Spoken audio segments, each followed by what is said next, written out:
They thought prison would protect them, that their cartel ties made them untouchable, but the cameras never stopped rolling, and when the uprising started and secret deals went down, these so-called cartel queens were caught in the act. Here are the moments they forgot. In every cell, someone's always watching. On the morning of June 20, 2023, the Centro Femenino de Adaptación Social in Tamara, Honduras, seemed like a normal day in prison. But the surveillance cameras installed in the corners of the courtyard and along the corridors were about to record a tragedy that would make headlines around the world. Shortly after 8 a.m., several women crowd around a locked door. The cameras show female guards suddenly disappearing. Later it will be said that they were sent away by cartel members. Seconds later, the door flies open. What follows is not a spontaneous altercation, but a military-style operation. Women from the Barrio 18 gang stormed the wing, which was actually reserved for their rivals from MS-13, armed with pistols, machetes, and even a hand grenade. The footage is chaotic but clear. Clouds of smoke spread, flames engulf the beds, and gunshots echo through the corridors. Some women run in panic toward locked doors, and others try to hide under beds. But the attackers do not shy away. At least 46 women lost their lives that day. 26 of them burned to death in their cells. The rest were shot or killed with knives. Later, the public prosecutor's office released only a few seconds of the footage. The rest was, quote, too disturbing. But even these few seconds show how systematically the attackers proceeded. They moved like soldiers who knew exactly where they had to go. Investigators now believe that the weapons and explosives were brought into the prison with the help of corrupt guards. The cameras also captured the complete helplessness of the other inmates. Many had nothing to do with the gangs, but were caught up in the hail of bullets and flames. Family members waiting outside the walls for news screamed and cried as ambulances carried away dozens of bodies. It was a fiasco for the junta and government. President Xiomara Castro spoke of criminal negligence on the part of the prison administration. But the videos told an even clearer story. They proved that cartel and gang structures within the walls were more powerful than the state itself. The images from Tamara are now a symbol of how closely violence, corruption, and cartel power are intertwined. Without the cameras, we might have only heard about a prison fire. But with the cameras, we saw how a handful of women turned an entire prison into a battlefield. It is the cruel irony of surveillance. The attackers thought no one would ever find out what really happened. But the lenses saw everything and exposed the cartel queens who brutally wielded their power even behind bars. In Guatemala, the power of gangs has long been recognized even behind prison walls. Especially in the women's sections, it is clear that imprisonment is not a barrier but often just a new arena. The cartel queens and gang women transform their wings into small kingdoms with their own rules, their own order, and their own justice. Surveillance cameras in the prisons of Guatemala City and Escuintla have repeatedly recorded how such shadow courts operate. The blurry footage shows women forming an improvised circle in the middle of a hallway or in a darkened common room. In the middle stands a prisoner, often intimidated, sometimes crying.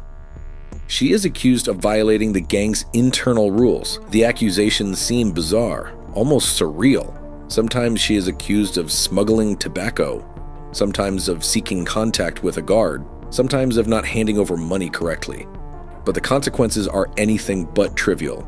The leaders sit elevated, sometimes on an upturned bucket, and listen to the witnesses.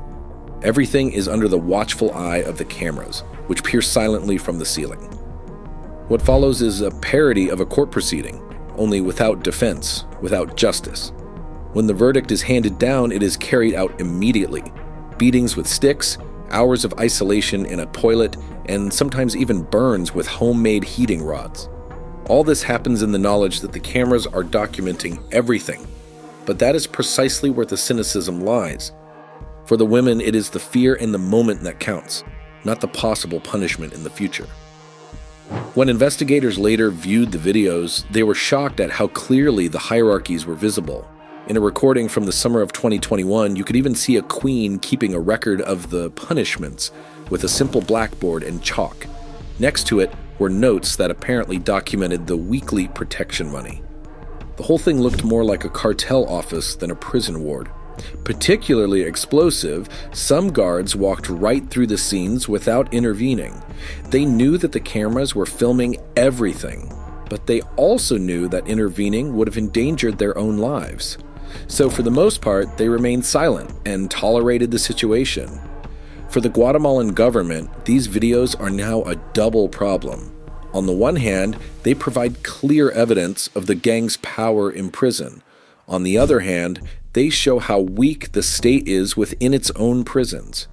With these images, the prison judges have unwittingly exposed their own power. What was a demonstration of power for them became incriminating evidence in court. Several leaders received additional prison sentences, and some were transferred to high-security prisons. But the principle remains: where cartel queens write the rules, fear replaces the law. And the cameras, which were supposed to guarantee security, became silent witnesses to a parallel justice system that could not be invented, but which shapes reality in Central America every day.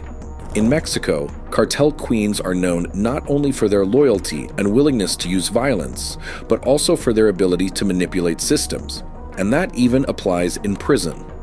In 2022, surveillance cameras in a prison in Nuevo León revealed how an inmate with close cartel connections attempted to exploit the weaknesses of the system, with a trick that almost worked. The woman complained of sudden chest pains. This is routine in Mexican prisons. Medical emergencies must be taken seriously. So the guards took her to the infirmary where she waited to be examined. The cameras in the hallway and in the treatment room recorded everything. At first, it seemed like a harmless scene. The prisoner on a cot, a doctor, a guard standing next to her. But when the guard briefly left the room to fetch some documents, things started to happen. The recordings show the inmate pulling a tiny package from under the blanket. She had apparently been given it during the transfer. It later transpired that it contained SIM cards, small amounts of cocaine, and cash. Even more explosive, a guard reappeared a few minutes later, acting conspicuously frantic. The camera captured her discreetly handing the prisoner another package. Just seconds later, a colleague entered the room, and suddenly it was all over. The inmate stuffed the packages under her clothes while the guard pretended to measure her blood pressure. What the two didn't know was that the surveillance cameras had long since recorded everything. During a routine review, the strange movements were immediately noticed. When the prisoner's cell was searched, the packages were found hidden in a pillow. The consequences were severe. The cartel queen received an additional charge of smuggling and organized crime. The guard involved was arrested and later charged with aiding and abetting. For the prison administration, the case was a PR disaster. Once again, it showed that cartel networks also have helpers within state institutions. Particularly disturbing, the footage shows the inmate glancing briefly at the camera, a moment of self-assurance, almost as if she knew her plan would work. This glance was later shown on the news and went viral, a symbol of the arrogance of the cartel queens, who believed they could remain untouchable even under constant surveillance. But in the end, technology proved the opposite. Without the silent witnesses on the ceiling, she would probably have succeeded in smuggling the packages into prison. Instead, she herself provided the authorities with the evidence for her conviction, recorded in crystal-clear video quality. El Salvador has been taking a hard line against powerful gangs for years, but while the military patrols the streets with assault rifles, scenes that seem almost surreal are playing out behind the walls of women's prisons. In 2021, short clips appeared on TikTok showing women in cells, laughing, singing, posing. Some wore conspicuously new clothes. Others showed off jewelry or styled hair, which should be impossible in a prison. The clips seemed harmless, almost like typical social media gimmicks, but the investigators who analyzed them immediately saw more. These women were proven to belong to the female structures of MS-13 and Barrio 18. The big question: how did the cell phones get into the prison? The cameras provided the answer. In a prison near San Salvador, surveillance cameras recorded a guard pushing small packages through the bars during the night shift. Inside, they were immediately opened by trusted women. Inside, smartphones, chargers, makeup, and even drugs.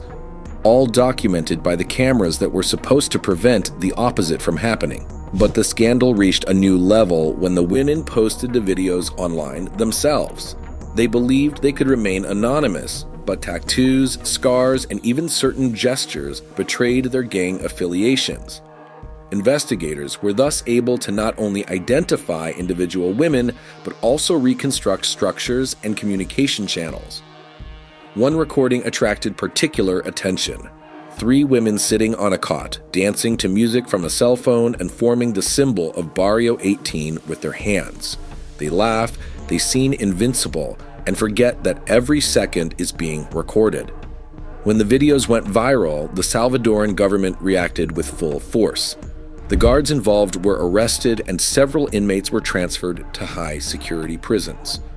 For President Nayib Bukele, the incident was a godsend. He posted the clips on Twitter, commented on them with scathing words, and used them as proof that his hard line against the gangs was justified. The scenes were played on a continuous loop in the state media, as a deterrent and as propaganda. But for the women themselves, it was the end of their supposed freedom. What they saw as harmless fun turned out to be a trap. The cameras had long since exposed them, and the whole world could watch as their masks fell. It is an example of how power and control can shift. In the past, the cartel queens used violence and intimidation, but today, they betray themselves with a cell phone and a poorly planned TikTok. Prison has eyes, and anyone who thinks they can deceive those eyes will only end up deeper in the net of justice. Behind bars, every move is a risk. These cartel queens thought they could continue to wield their power and keep their secrets even in prison, but the cameras saw everything. No gang signs, no whispers, no deals remained hidden. If you want to see more stories like this about the dark side of cartels and real life behind bars, check out our playlist now.